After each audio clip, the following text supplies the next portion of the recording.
They say a picture is worth 1,000 words. But it's the story that makes you believe in second chances. The sun was going down, and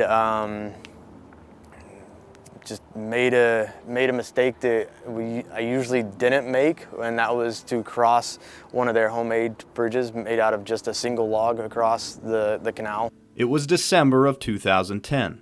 I don't know why, but that day we just happened to, instead of dropping down in the water and then scurrying back up the other side, we went across the log, and pretty much as soon as I stepped off the other side, everything went black. During his second deployment in the Marine Corps, Sergeant Mike Spivey's life would forever change. I remember kind of hitting the ground, looking down, my arm was covered in blood. I could see bones sticking out. Immediately reached up, I grabbed my tourniquet, started getting that on, trying to get it tight. While searching for IEDs in Afghanistan, one detonated beneath him. Up until that point, I was finding on average 1 or 2 a day. And what could have been the end of his story turned into the emblematic milestone of his next chapter. I go to Afghanistan, get blown up, transferred to San Diego.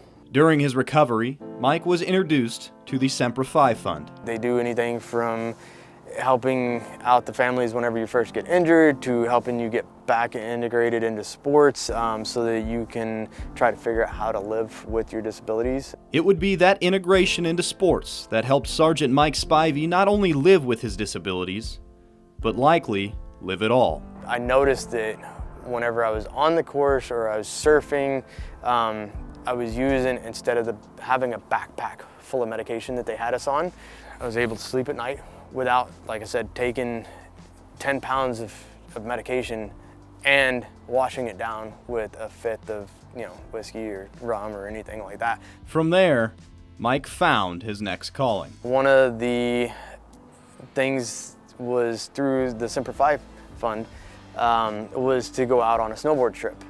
It was the first time I'd ever snowboarded. Not only was it Mike's maiden voyage on the Powder, but the combat engineer grew up in the middle of Texas. There's almost no water. There's definitely not any snow where I'm from, in Abilene. And despite the odds, he went from wounded veteran to competing on the world's biggest stage that most athletes only dream of.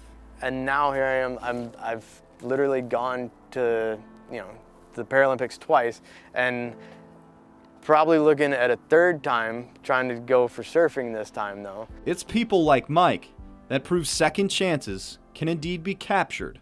The universe was like, this is what you're gonna do, make it happen. They can be polished and perfected. That's how you end up going from never riding to now you're going to either South Korea or Beijing. No matter the challenges. I'm proud of the stuff that I've been able to accomplish and overcome since becoming an amputee.